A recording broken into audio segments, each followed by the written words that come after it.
Important tips and resources for buying your home.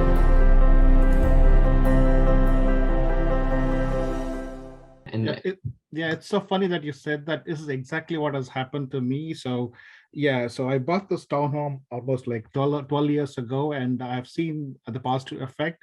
So I'm actually putting out like 200K out to buy my next home. So it is, it's pretty much common sense. So we have to make use of it. So just go by the gut feel. And I had a question about, you said that the lawmakers in California are not too favorable to renters. So I did nah, have a to friend homeowners, to to homeowners. homeowners, right? So that's sort of that's not very favorable, right? So how do we handle that? Maybe you have a strategy for that.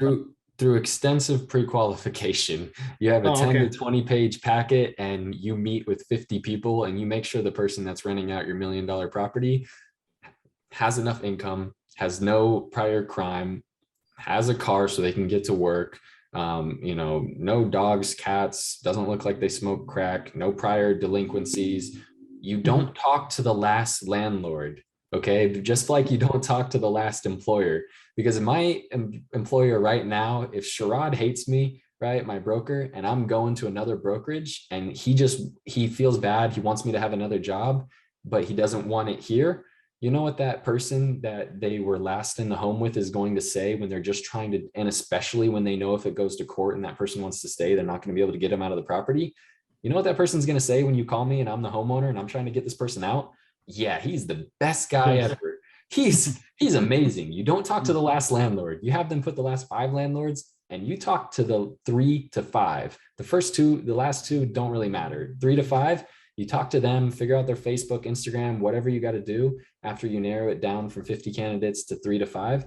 And then you talk to them because those people are going to be the ones that are like, yeah, I kind of just said whatever to get him out of the property, but he was horrible. And that's one very simple thing that's what you do. If you talk to somebody and they're going to tell you the truth, you know what I mean? Because they respect you as another landlord. They're not going to want somebody else's property destroyed because they're so emotional about it if it happened to them, or if the person didn't pay rent or whatever it was.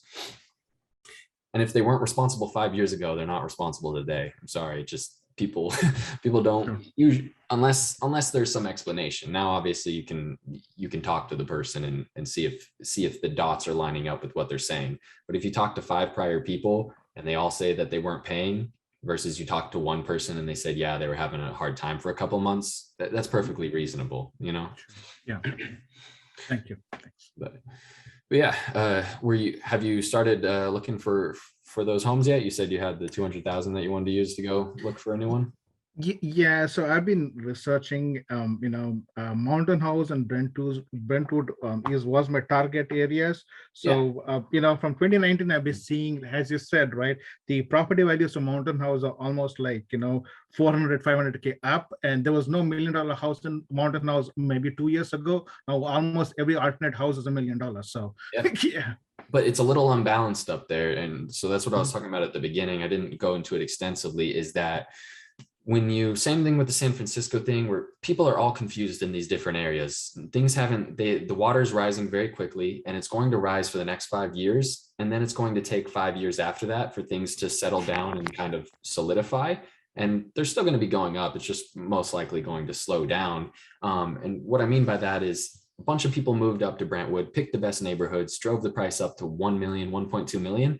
But if you go across the street, there might be a home for 600,000 that's been on the market for 2 months that none of the competitive buyers down here with 200 grand, they don't want the piece of crap property if they're going that far. And it's just such a simple thing, but that's the reason that house is 600 grand. So you come in, you don't need a jumbo loan to buy it. So you put in $50,000 down, you take your other 50 grand and you fix up the kitchen and walls and change out the cabinets in the bathroom and whatnot, put some furniture in there. Now you have a brand spanking new property for 100 grand total. Whereas the other people were going for the $1 million property and they were dropping in, 150 grand because now it's $1 million and the bank wants you to put 20% down. Oh, okay. Nice. Plus their mortgage insurance.